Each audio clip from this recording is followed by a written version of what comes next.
वीरधैनम् श्रवणपटे अतिवरा महावाक्यजनार्दन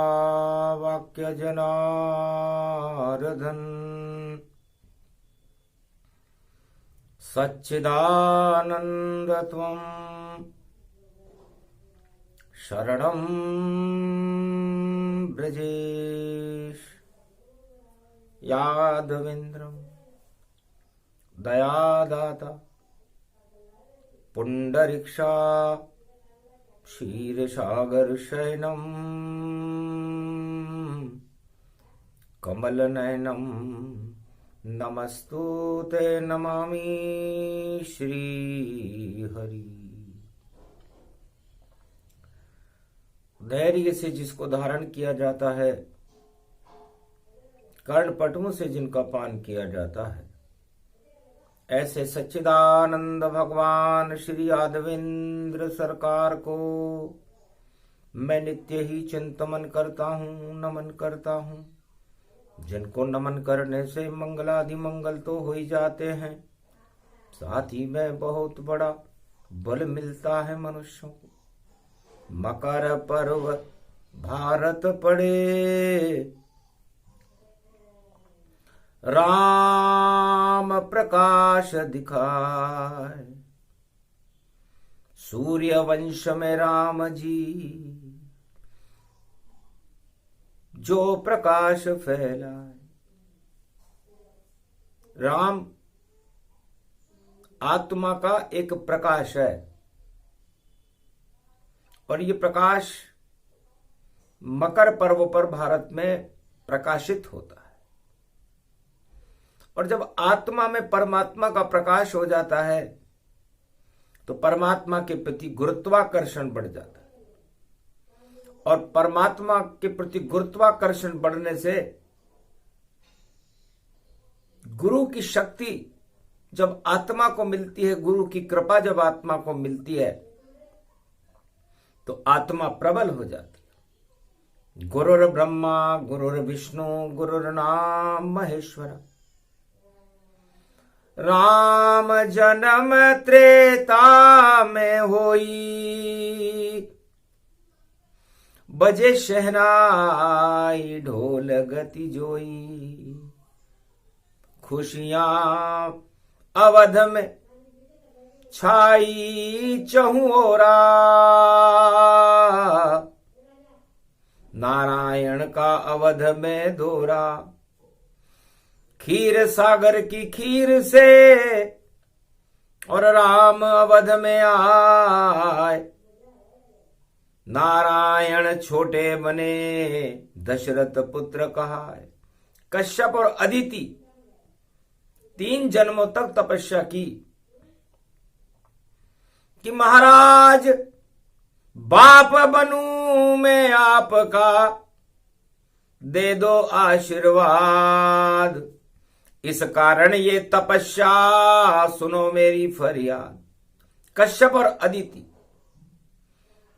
3 जन्मों तक कठोर तपस्या करते रहे कि किसी भी तरह भगवान के हम बाप बन जाएं। भगवान हंसने लगे कि मैं त्रिलोक का बाप हूं, मेरा बाप बने नहीं कोई। फिर भी जाओ ऋषि, तुम्हारी इच्छा है तो जाओ, ऐसा ही ऐसा ही होएगा। और दशरथ ने यह करके दिखाया। उसने कहा महाराज मैं आपका बाप अपने लिए नहीं, पूरे भारत के लिए आपको भारत का पुत्र बनाना चाहता हूं, मेरा पुत्र नहीं। मेरा तो कोई स्वार्थ ही नहीं, और भारत के पुत्र बनो स्वामी। और आप त्रिलोक के 4 चतुर्भुज विष्णु हो अंतर्यामी। तो कहो तथास्तु, मकर पर्व है, देव मुझे वरदान। चैत्र शुक्ल पक्ष नवमी को जन्मो अवध में राजा राम। भगवान नारायण ने कहा तथास्तु, कश्यप अदिति ऐसा ही होगा। चैत्र शुक्ल पक्ष रामनवमी रवि पुष्य नक्षत्र में मैं आपका पुत्र बनकर जन्म लूंगा, क्योंकि आपको राम से, नारायण से इतना स्नेह है कि आप उसे पुत्रवत देख रहे हैं। पर एक शर्त मेरी सुनो राजा दशरथ ताय, अवध के आप बनोगे राजा, तब राम जन्म हो ही जाए, तब आप राजा रहोगे। और राजा का एक ही कर्तव्य होता है कि वह अपनी प्रजा को पुत्र के समान माने। जैसे अपने पुत्र की पालना करता है वैसे ही सारी प्रजा की पालना करे तो वो राजा धन्य होता है और राम का आना भी सार्थक हो जाता है। दशरथ कहने लगे, ऐसा ही होगा प्रभु, और मेरी प्रजा है पुत्र समान, सब में राम में देखूंगा, बोले ऋषि संतान। कश्यप अदिति ने कहा कि मैं राजा बनूं या प्रजा बनूं या छोट महात्मा बनूं, कुछ भी बनूं, लेकिन जो भी मेरे सामने आएगा मैं सबको अपने पुत्र के समान देखूंगा। भावना देख द्रवित गिरधारी, और जाओ इच्छा पूर्ण तुम्हारी। चैत्र शुक्ल पक्ष नवमी को जन्मे राजा राम, और देखेंगे फिर राजा तुझको कि राम बड़ा या दाम, राम बड़ा है या सत्ता बड़ी है, इसका परीक्षण मैं खुद करूंगा। तब बोले कश्यप अदिति, घर मुझे भी तुम दशरथ बनाओगे तो मन क्रम वचन से मेरे अंदर तुम सदा राम को पावोगे। ये संकल्प मेरा होगा नारायण, और मैं राम में ही रम जाऊंगा। कर कोई राम मांगने आए मुझसे तो मैं इस इनकार दिखाऊंगा। तो राम देत नहीं बनत गुसाई, बोले कृपण वचन दशरथ अवधाई। अवध में दशरथ जी ने कहा, सब कुछ हो गया, वरदान मिल गया और दशरथ राजा बन गए। और उन्होंने अयोध्या में घोषणा कर दी कि भाई राम देत नहीं बनत गुसाई। राम जी हंसने लगे पलने में ही कि ये संकल्प थोड़े दिन का और वचन बदल सब जावेगा, और प्राण जाए पर वचन न जाई, ये राम तुम्हें समझावेगा। ये राम तुम्हारा पुत्र बनकर नहीं आया और तुम उसके बाप बने हो, तो अब तुम्हें देखना पड़ेगा कि बाप को बेटे के लिए क्या क्या करना पड़ता है। राम देत नहीं बनत गुसाई, और वचन कहे कृपण की नाई। विश्वामित्र महामुनि आवा, और राम रतन मांगने आवा। और विश्वामित्र जी आ गए, राम का जन्म हो चुका था। महाराज ये राम और लक्ष्मण रूपी रत्न मुझे चाहिए, मैं इन रत्नों को तराशना चाहता हूं। मैं गुरु हूं, आज गुरुवार का दिन है। गुरु वशिष्ठ चक्कर खा गए, सुन विश्वामित्र की बात। अरे बड़ा कंजूस है राजा दशरथ, और बिगड़ जाएगी बात। कर दशरथ ने राम लखन दिए नहीं, तो अवध उल्टी हो जावेगी, और श्राप लगेगा विश्वामित्र का, तो सारी खुशियां सब हट जावेगी। और दशरथ ने वही किया कि राम देत नहीं बनत गुसाई। विश्वामित्र भी हंसे, वशिष्ठ भी हंसे, दशरथ जी उस हंसी को समझ नहीं सके, राम भी हंसे कि बड़ा भारत का राजा बड़ा प्रतापी है, सत्ता देना चाहता है, सब कुछ दे सकता है, राजपाट धन धाम दे सकता है, लेकिन राम को देना नहीं चाहता। पिता हो तो दशरथ जैसा हो, प्रजा हो तो राजा दशरथ की प्रजा जैसी हो, जिसमें राजा दशरथ सबको राममय देखता है। पर क्या यह संभव है या खाली बातें हैं? तो सारे राजा सतयुग से कलयुग तक बातें ही करते हैं और वो बातें राम पर ही होती है। आज बड़ा महत्वपूर्ण दिन है, कलयुग में गुरुवार का दिन है। गुरुर ब्रह्मा गुरुर विष्णु गुरुर नाम महेश्वरा। रामकृष्ण परमहंस वो भी गुरु थे और उनके शिष्य थे विवेकानंद। ये प्रसंग अभी थोड़ी देर बाद सुनाएंगे, क्योंकि परीक्षण सबका होता है और विवेकानंद और रामकृष्ण परमहंस का भी परीक्षण हुआ और उस परीक्षण का परिणाम भी बताएंगे। लेकिन पहले दशरथ के यहां चलते हैं। बात बिगड़ते देख कर और गुरु वशिष्ठ गए आए। गुरु वशिष्ठ ने कहा, महाराज राजमहल में बालक शोभा नहीं देते, इनको शिक्षा अध्ययन कराना चाहिए ताकि भविष्य के अंदर ये चक्रवर्ती सम्राट बनेंगे और संपूर्ण अयोध्या और भारत का नेतृत्व इनके हाथ में होगा, इसलिए इन्हें शिक्षा अध्ययन कराना चाहिए। जिससे न भूख और प्यास लगे ऐसी विद्या सिखलाएंगे। ऐसी विद्या विश्वामित्र जानते हैं कि चाहे 6 महीने रोटी न मिले, पानी न मिले, प्यास लगे, लेकिन फिर भी हम देश की रक्षा के लिए अपने प्राण और अपनी ताकत झोंक दें।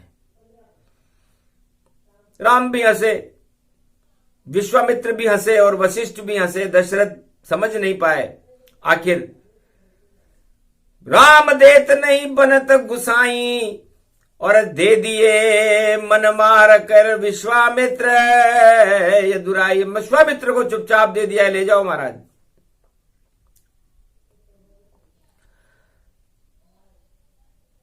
तब राम जी से लक्ष्मण जी ने पूछा, महाराज आप क्यों हंसे?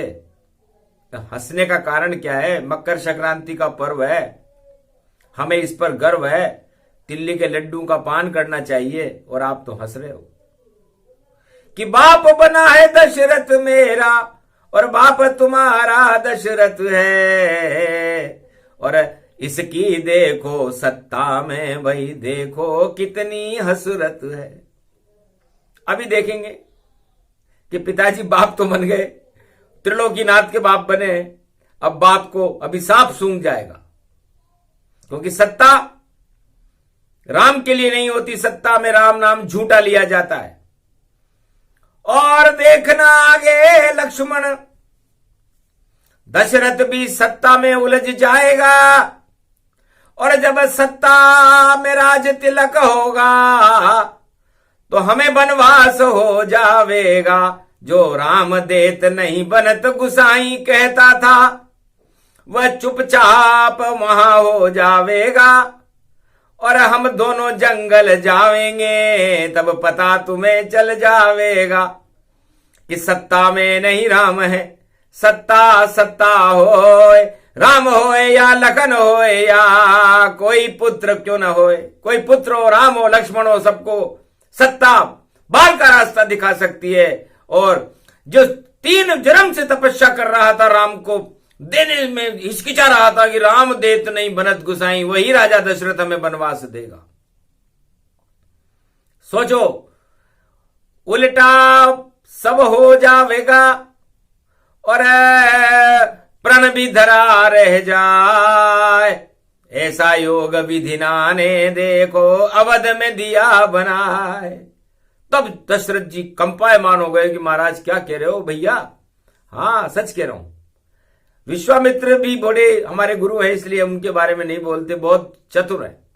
गुरु वशिष्ठ तो उनसे भी ज्यादा चतुर है, क्योंकि गुरु वशिष्ठ कुल पूज्य हमारे, इनकी कृपा धनुज रण मारे। भैया सत्ता राम को मानती नहीं है। यदि कोई सत्ता में बैठकर राम राम करे तो वो सत्ता के लिए कर रहा है, ये प्रत्यक्ष प्रमाण है, वेद प्रमाण है। दशरथ जी से पूछ लेना। जब से गए राम लखन और सीता, धर्म कर्म सब हुए विपरीता।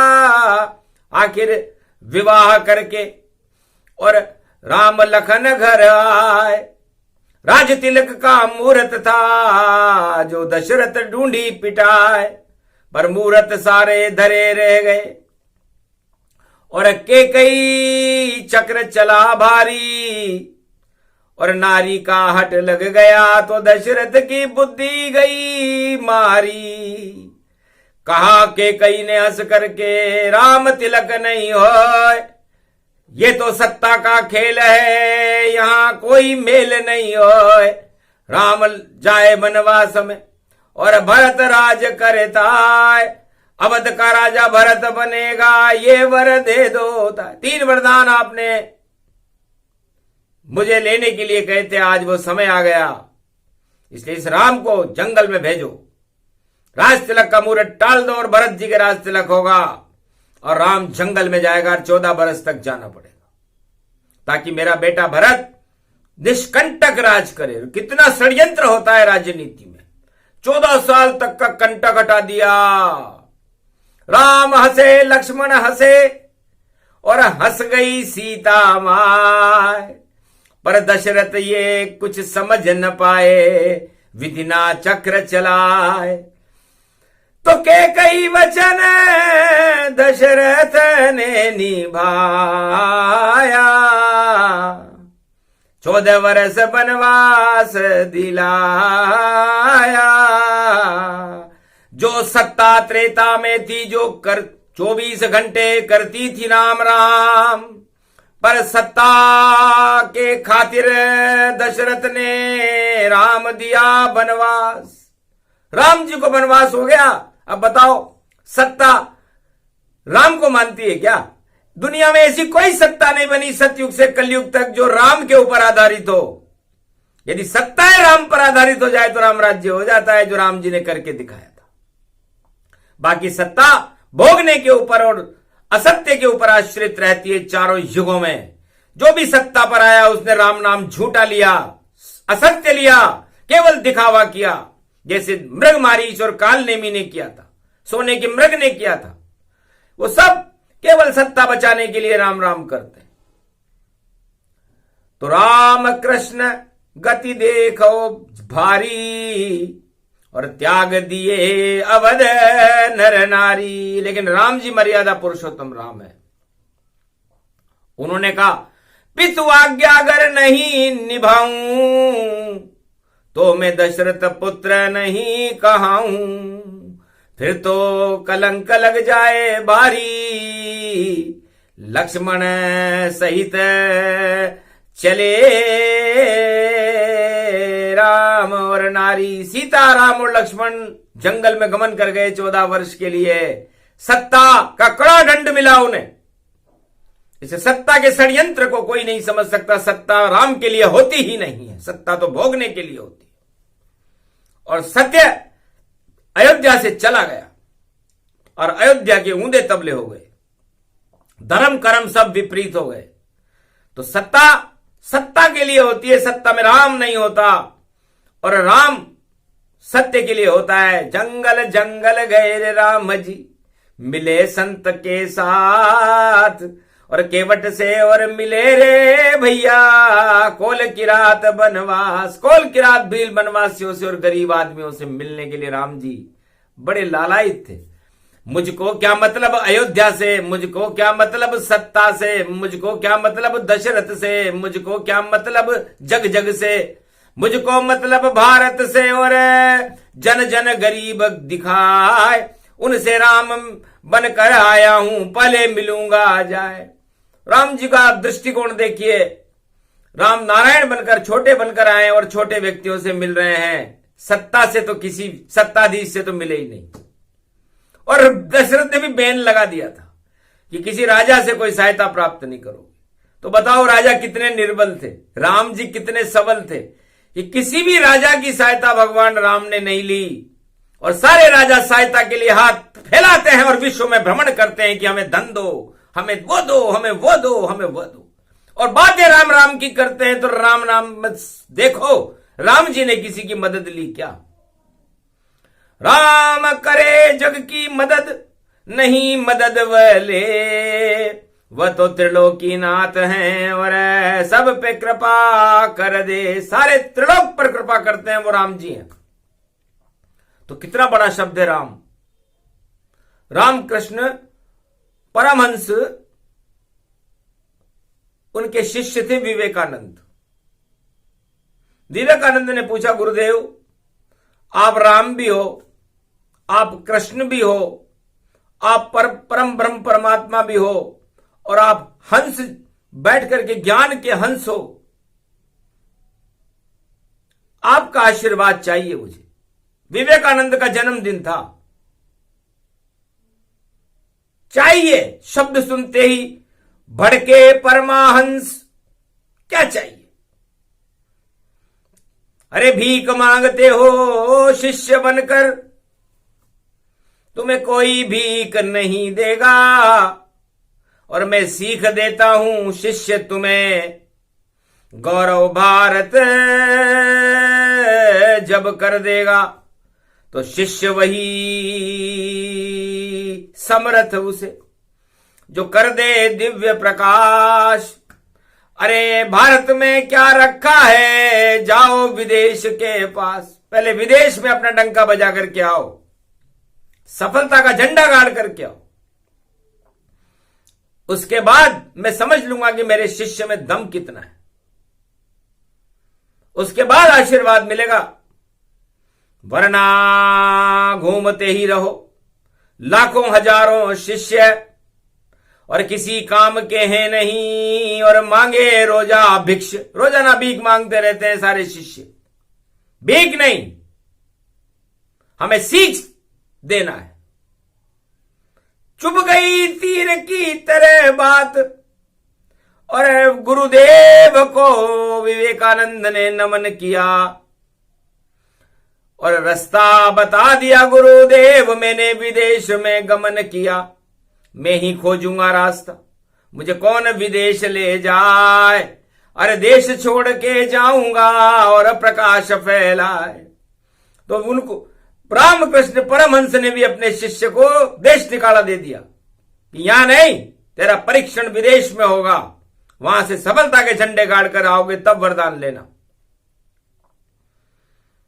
और दशरथ जो राम देत नहीं बनत गुसाई की बात करते थे, अयोध्या के सम्राट ने राम जी का परित्याग कर दिया, बाहर भेज दिया उनको। बताओ सत्ता कितनी मजबूर कर देती है, राम तक को मजबूर होना पड़ा। जिस देश में राम की शक्ति ही सबसे बड़ी शक्ति होती है, उस देश का गौरव वनवास में चला गया, एक सत्ता के खातिर चला गया। सत्ता छोड़ देते राजा दशरथ, कह देते कैकेयी तुम जानो, तुम्हारा काम जाने, मैं खुद वनवास में जा रहा हूं, तो बड़ी गौरव की बात होती। पर सत्ता छूटी ना है, जीवन ही छोड़ दिया दशरथ ने, पर सत्ता छोड़ी ना है, जीवन छोड़ दिया, मरना पड़ा। राम राम कई राम का राम गयो सुरधाम, पर सत्ता नहीं छोड़ी गई। बताओ सत्ता कैसी होती है? जोग की तरह चिपके रहे दशरथ, और सारे सत्ताधीश विश्व के त्रिलोक के चारों युगों में सत्ता को छोड़ना नहीं चाहते। राम छोड़ सकते हैं, क्योंकि राम तो वो दिखावे का करते हैं। कोई भी सत्ता हो, किसी भी देश की हो, वो दिखावा करते हैं राम नाम का तो, लेकिन राम उनके अंदर होता ही नहीं है। सत्ता में राम होते ही नहीं है, राम तो सत्य में होते हैं। और सत्य अयोध्या छोड़कर चला गया 14 वर्ष के लिए, वही 14 जनवरी है। और वही शनि महाराज, राम की तुला राशि थी और रावण की तुला राशि थी। प्रसंग बहुत गहरा है, गंभीर है।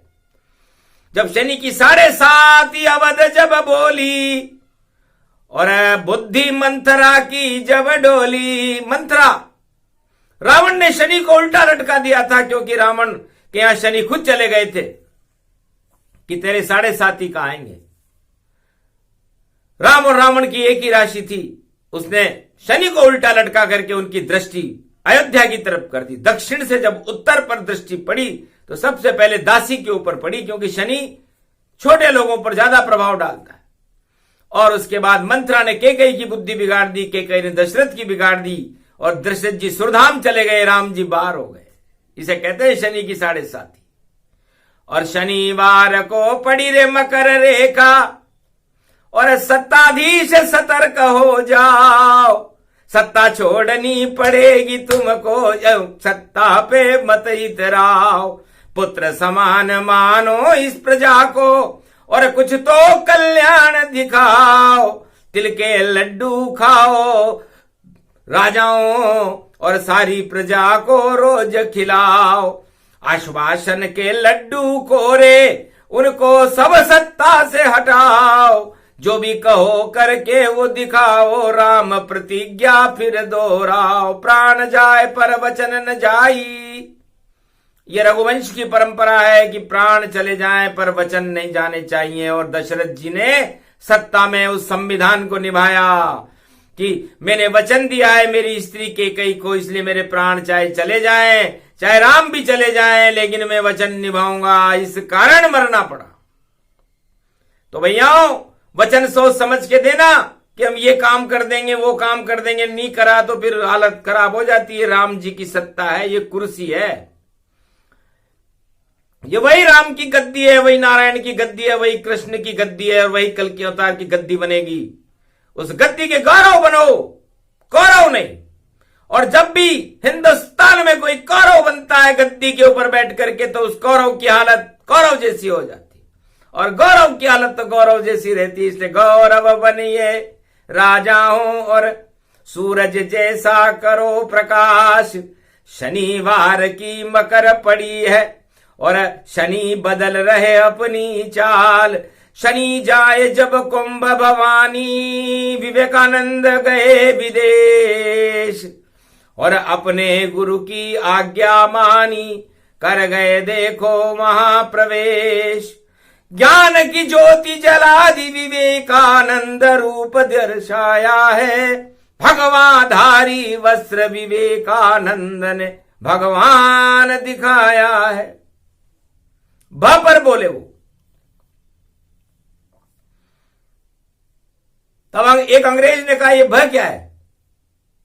उसने कहा ये तुम्हारा भय है, और तुम्हारा भय है इसीलिए तुम मेरे से पूछ रहे हो कि ये भ क्या है।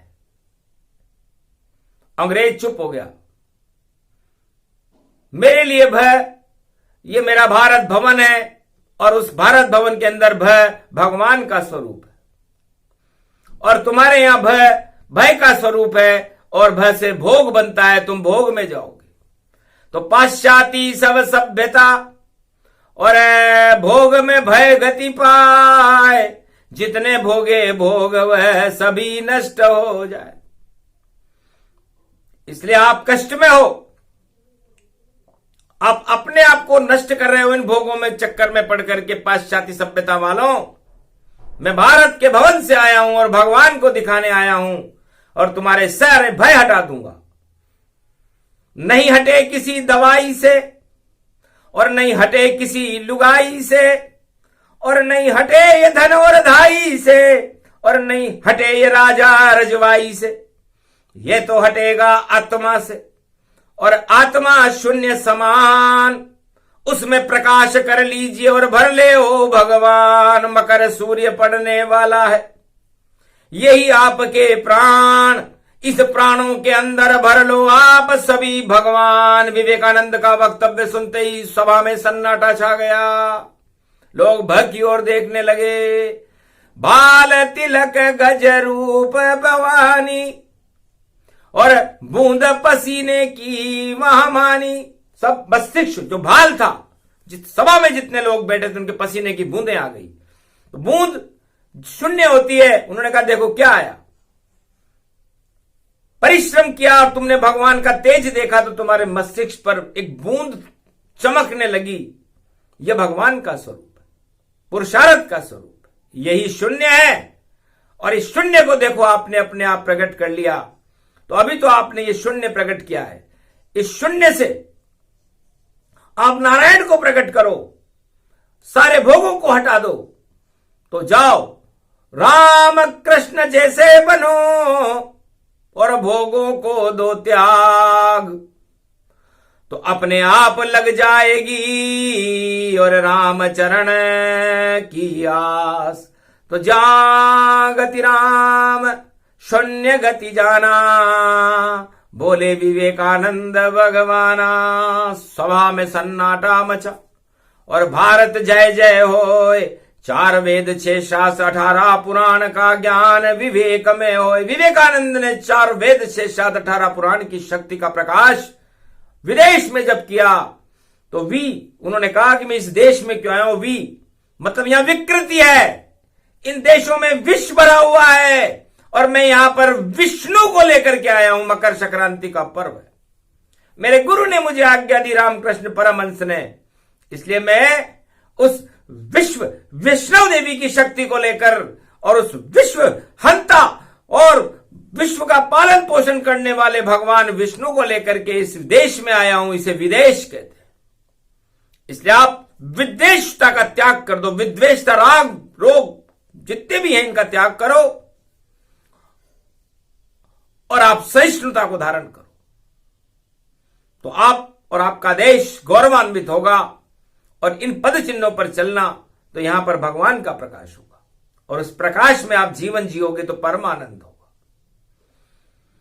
ये विवेकानंद की वाणी को इस समय कलयुग में मारकंडे प्रसारित कर रहे हैं, क्योंकि विवेकानंद भी धन्य है। धन्य परमहंस जान, धन्य बंगाले की शारदा माता जो सरस्वती गैयान। ये बंगाले की शारदा माता इस समय वाणी के कंठ में बैठ करके वो दृश्य दिखा रही है जो उस समय विवेकानंद के अंतरिक्ष के शब्दों को हम प्रकट कर रहे हैं कि संसार में किसी किताब में नहीं मिले ये ज्ञान, वाणी सबको सुना रही है। और देखो ये भगवान, क्योंकि विवेकानंद का जन्मदिन नहीं होता, मकर संक्रांति का पर्व नहीं होता, तो ये वाणी नहीं आती।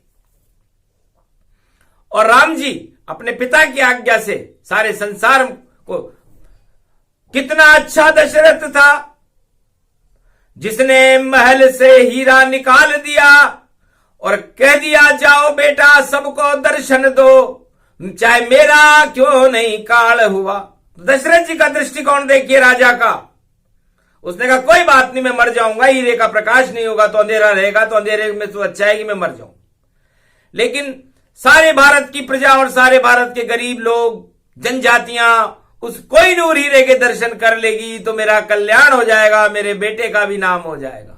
तो मरते मरते कर गए दशरथ भी शुभ काम, सारे भारत से मिला दिया देखो उन्होंने राम। कितनी ऊंची थी सोच दशरथ की, और राजा हो तो ऐसा हो भाई, राजा हो तो ऐसा हो, सारे भारत का भविष्य बना दिया और दर्शन राम लक्ष्मण सीता का करा दिया। यदि दशरथ जी अपने लड़के को वनवास नहीं देते तो भारत उस कोई नूर हीरे का प्रकाश सारे संसार में कैसे होता। एक भी राजा नहीं है विश्व में जो ऐसा निर्णय कर पावेगा। दशरथ ही धन्य है भारत में जो राम प्रकट करवावेगा। 3 जन्म तक तपस्या इसलिए नहीं की उसने कि उसको कोई कुर्सी मिल रही हो, इसलिए की कि मैं सारे भारत को राम दिखाऊंगा। है कोई राजा? नहीं है। क्यों? क्योंकि वो सत्ता दिखाएंगे, प्रलोभन देंगे, तुझे मंत्री बना देंगे, तुझे सोना दे देंगे, तो ये कर देंगे, वो कर देंगे। क्या रखा है इन बातों में? राम दिखाने वाले राजा चाहिए भारत को, जो संसार को राम नाम लेने से कुछ नहीं होगा, राम का दर्शन कराओ। सारी प्रजा राम के प्रति लालायित रहे। जैसे त्रेता युग में राम के पीछे सारी दुनिया चली, सारे वानर सेना चली, सुग्रीव चला, हनुमान जी चले, शिव चले, बड़ी बड़ी शक्तियां चली, राम के दर्शन पाकर के गौरवान्वित हो गए, पूरा भारत राम राज्य से आच्छादित हो गया। वो थे राम, वो थे विवेकानंद। बाकी तो सब घमंडी घमंड है। विवेक आनंद, विवेक जब आत्मा में आता है तब आनंद आता है। धन्य है विवेकानंद को वाणी नमन करती है, रामकृष्ण परमहंस को नमन करती है, महाराजा दशरथ को नमन करती है और मर्यादा पुरुषोत्तम भगवान राम को नमन करती है। गुरु विश्वामित्र को नमन करती है जिन्होंने हीरों को तराशा, गुरु वशिष्ठ को नमन करती है, भारत देश को नमन करती है जहां पर ऐसे लाल पैदा हुए, राम लखन 2 लाल थे, कर गए बड़ा कमाल और टल गए सारे संकट भारत के, और रावण आया काल। तो राम जी ने दर्शन भी दे दिए और भारत पे आने वाले संकटों को, जो संकट जहां से था लंका से था, और लंका ही प्रकोप करती थी भारत के ऊपर, उस लंका को ही नष्ट कर दिया। न रहे बांस न बजे बांसुरी, और रहे राम राम भारत में, न शक्ति रहे आसुरी। तो ये राम का मकर पर्व है, हंसी खेल नहीं है भैयाओं। इसलिए है सत्ताधीशों, राम को समझो, राम के जीवन में, अपने जीवन में, अपनी आत्मा में, अपनी सत्ता में राम को उतारो। आप सत्ता के ऊपर मत बैठो, सत्ता के ऊपर राम को बिठाओ। जिस दिन भारत की सत्ता पर राम बैठेगा कल के अवतार बनकर, उस दिन सत्य का प्रकाश विश्व की सभी सत्ताओं में अपने आप हो जाएगा। और अभी तो ये झूठ का प्रकाश है कि आपका ये मंत्रिमंडल, आपके सब कुछ आप अपने अनुसार चला रहे हो, तो वह अपने अनुसार दुनिया में कोई चला नहीं सकता, सब भगवान की कृपा से चलता है। इसलिए उनकी कृपा का इंतजार करो। ये मकर पर्व परहित के लिए होता है, दूसरों की भलाई करो, प्रजा की भलाई करो, तिल बराबर तो अच्छाई पैदा करो। इतनी सा भी इसमें भी शर्म आती है किसी को तो राम राम तो बोल लो, झूठा ही बोलो, चलो बोलो तो सही। झूठ बोले कौवा काटे, फिर कौवा काटेगा आपको बाद में बताएंगे। लेकिन राम बड़ा इस जगत में, बड़ा मकर ये पर्व, और भारत देश भी बड़ा है, हमको इस पर गर्व। जगत जनन भूमि हमारी, और इस पे न्योछावर भारत की प्रजा ये सारी। भारत माता के चरणों में और 1.25 अरब हम पड़े हुए, तेरी रक्षा में लाल बनकर माता हम कलयुग में भी खड़े हुए। तो आशीर्वाद दो माता हमें, और हम पुत्र तेरे हैं लाल। और बालन बाका हो भारत का, टाड़ो सारे काल, सियावर रामचंद्र शंकर हरिओम। ये वाणी विवेकानंद की है, ये वाणी राम प्रगटाई है, और मारकंड ने कलयुग में और विवेकानंद के जन्म पे सुनाई है। अद्भुत चरित्र, अद्भुत ज्ञान, और मिले नहीं कहीं प्रसंग, इसमें सत्य का रंग है, भगवान इसमें रंग। इसलिए भगवान रंग में ही भगवान होते हैं, और सत्य का रंग भी उगते हुए सूरज के समान भगवान होता है। इसलिए भगवान और भगवान एक ही हैं, बाकी तो सब भग जाते हैं। इसलिए जो नकली भगवान बने और छोड़ सत्ता वह जाए, जो असली भगवान बने तो उसे भगवान मिल जाए। इसलिए राम जी ने भगवा वस्त्र पहन करके सारे भारत को दर्शन दिए थे। मकर संक्रांति का महापर्व है। 14 को ही आता है, क्योंकि 14 जनवरी 14 वर्ष के वनवास से आच्छादित है। 14 ही क्यों होती, नहीं तो क्योंकि भगवान राम ने बता दिया था कि 14 याद रखना। मैंने राम का प्रकाश संपूर्ण त्रिलोक में और भारत में कर दिया था, इसलिए 14 का अंक है। राम संमत 1 14 जनवरी तो अभी आई है, विक्रमी संमत, और उसके पहले राम संमत 1 मकर पर्व पर शुरू हुआ था।